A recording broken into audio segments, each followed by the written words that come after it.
Hi, hello mga best, mga friends, mga kalutong Sari-Sari TV. Welcome to my cooking YouTube channel.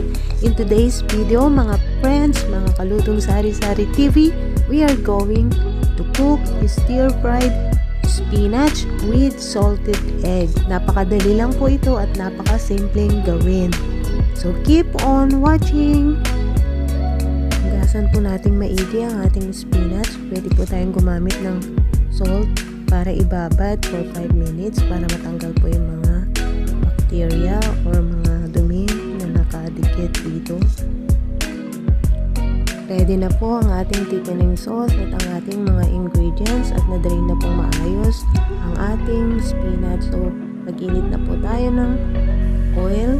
Isot na po natin ang ating garlic until aromatic or light brown.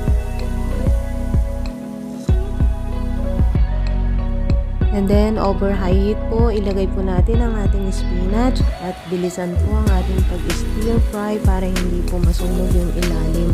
Gawin po natin ito ng paulit-ulit hanggang sa makomplete po yung pagkakaluto ng spinach.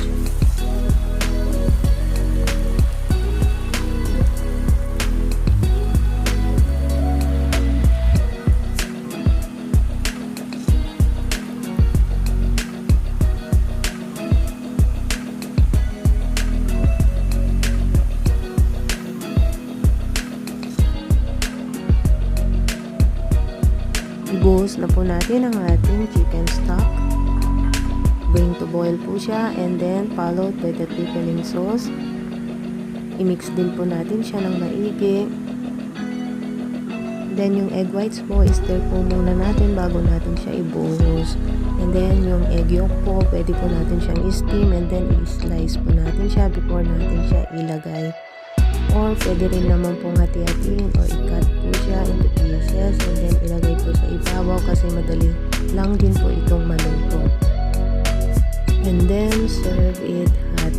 Thank you po for watching. Please let me know in the comment section below if you have any suggestions for this new video.